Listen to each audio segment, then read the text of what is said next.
Good afternoon. Well, I figure one of the best ways of getting to know the SoMa area is to take you on a little driving tour of it. Right now we're at 11th and Mission Street. Market Street used to be the thoroughfare here, but because of the forces that be, it is now turned into more of a transit corridor, and therefore is going to be more of a transit bike lane and bus lane only. So driving along here, this is 9th Street right here, sorry, 10th Street right here, and over here you'll notice that there's a lot of new construction being built. Nevertheless, it still keeps its, how we say, urban and gritty feel.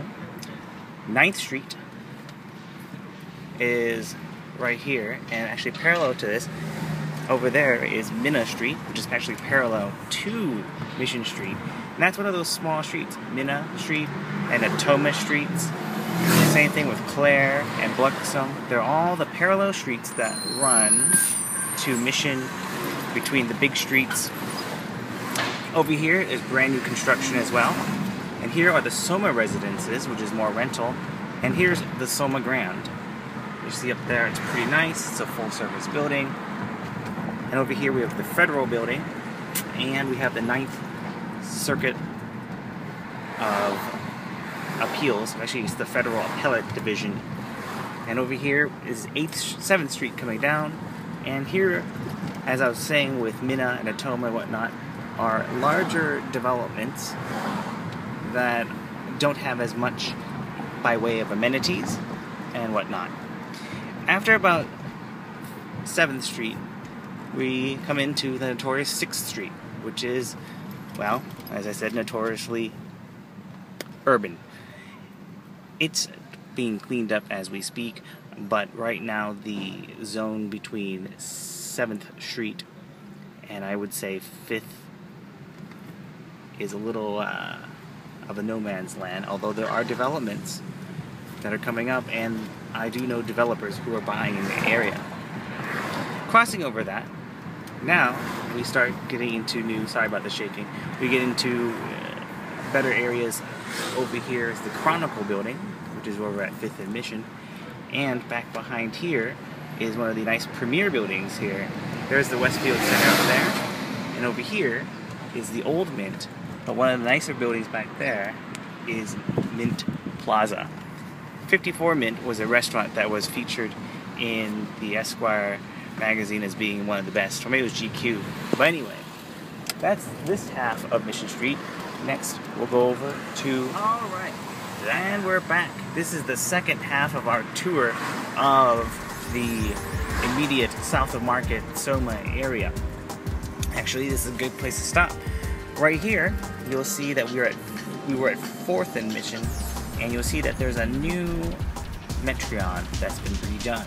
They've added Target, they've added the IMAX, and they've added several businesses like Super Duper, Massage Envy, Starbucks, Boulangerie, and the whole area has definitely been improved. This was a private investment that took a while to do because the Metreon had kind of gotten run down during the time.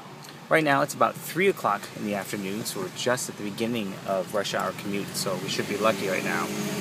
Anyway, we're headed over toward the other half of the Mission. You'll see over here that we are going to go through this yellow light, and here's Yerba Buena Park, which is really nice. And over here, you've got the new Contemporary Jewish Museum, and up here, the Museum of African Diaspora, I believe. And now we're on 3rd Street. But up here, if you see that building there, that is the St. Regis building.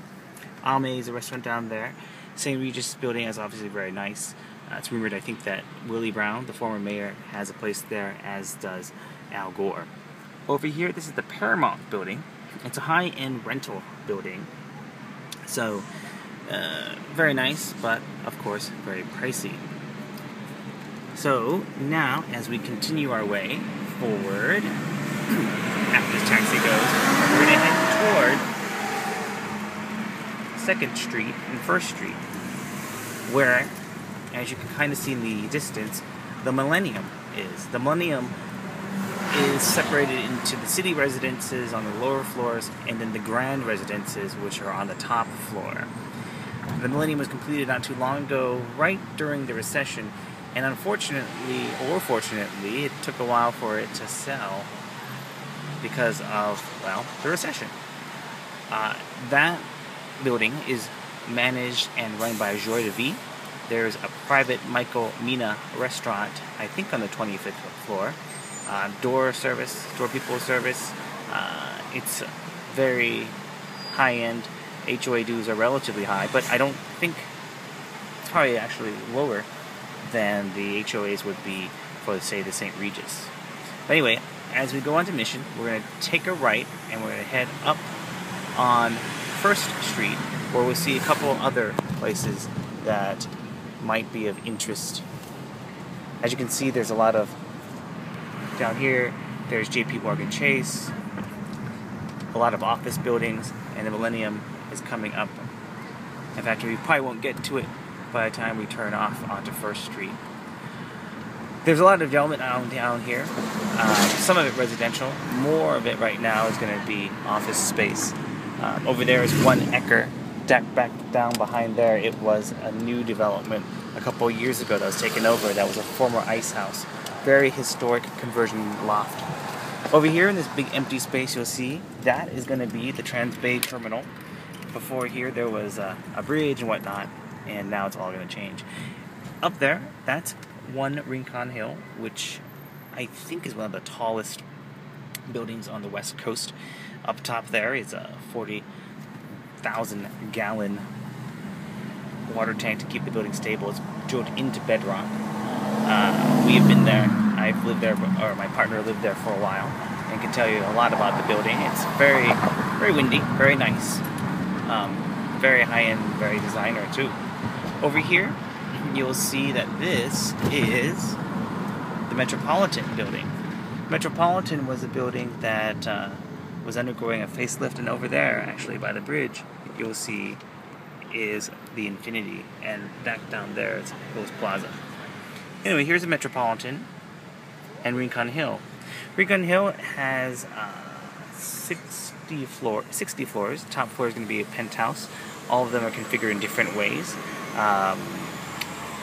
It was completed a few years ago, and actually a second tower, which was also original to the plan, is being built as we speak, but it will actually be a rental building. So that's going to be interesting as well. And here's the Metropolitan, the North Tower and the South Tower, and that is pretty nice too. Here you can see Rincon over here. You see the townhomes down here, and you'll see actually the second tower that's going up. Down there you'll see a couple other buildings that I would look past. And over here we're going to take a little slight jaunt over to 2nd Street so you can take a look at South Park. So we're resuming our tour right now. We're at 2nd and Harrison, and now we're going straight toward the ballpark and the last part of our tour. We're going under 101/80 right now, and over here is the clock tower. I don't know if you can really see it. Originally it was envisioned as a live-work space, but eventually it became more live than work.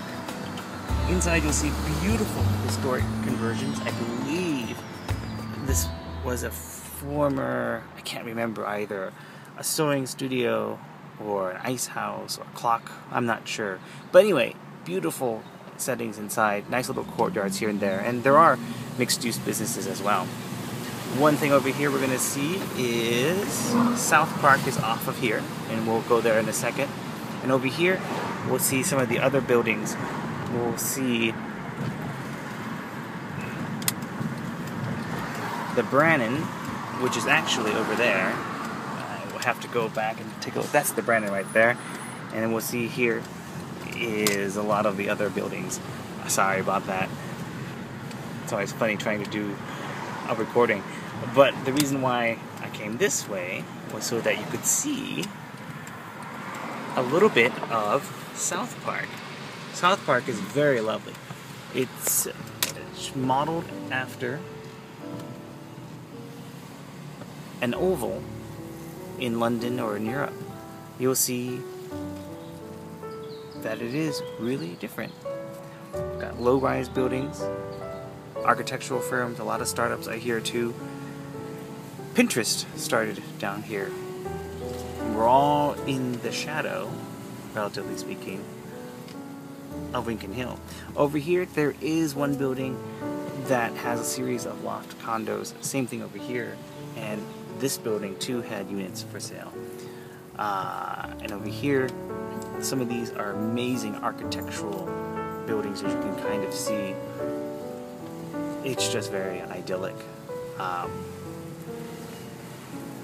I can't say more than that, that it's just a really nice little square. Or, well, it's not square, it's an oval. Anyway, going this way, we're going to head back over so you can see the Brannan. And as I was saying, the Bridgeview over there, and this is the Watermark here. The Bridgeview does have amenities, but there are a large number of units there. I believe around 300 or maybe even more. Going through this way, the Watermark, as I was saying, is a really well done building. And you can see over there are nice Bay Bridge views. Straight ahead you'll see Market Street in the distance. And these are all corporate housing units as well. And as soon as this guy gets out, which hopefully he is going to get out soon, we'll be able to go forward. The Watermark, I like that building a lot. It's fairly well done. Actually, we're going to go first. And we're going to go... There's also a door attendant person there. We'll go here. That's the Bridgeview under there. And a heated conversation. You'll see the tops of the Infinity over there. And let's go forward. Coming around, you'll see the Embarcadero here. This is the port side. It's a rounded type of building. It's an older type of building, so not that much to report. Again, the Bay Bridge over here, and over here is Pier 22. These are all the even-numbered ones here. In fact, this right here, where the Java House, Red's Java House is slated to be the proposed Golden State Warriors arena. The Embarcadero used to have a double-decker freeway on it, and then after the 1989 Loma Prieta earthquake, they got rid of that and turned into just Broad Avenue. We're going up over here onto Brannan Street. Brannan Street has a lot of different places. These are all apartments here, but going up there, you'll see some taller structures. Those are the Brannan on the left, and 200 Brannan is up here on the right, the corner. The Brannan on the left has a little more of a higher end feel, and here is 200 Brannan. It's pretty nice as well. Going back a little bit, the Oriental warehouse is over there. That's all about historic conversion lofts. And the Brannan consists of 3 buildings. You'll see here the courtyard. Brannan's very high-end, well-maintained, sought-after premium building. And over here, and back there is actually over there is 88 King Street, but in relationship to everything else, take a look here. Down here is the ballpark, and 310 Townsend is off in the distance, as are the other buildings. But take a look. That's the backside of South Park, and as soon as the light turns green, we'll be able to show you the ballpark and the thoroughfare and where you are. Well, that concludes my tour down here for now.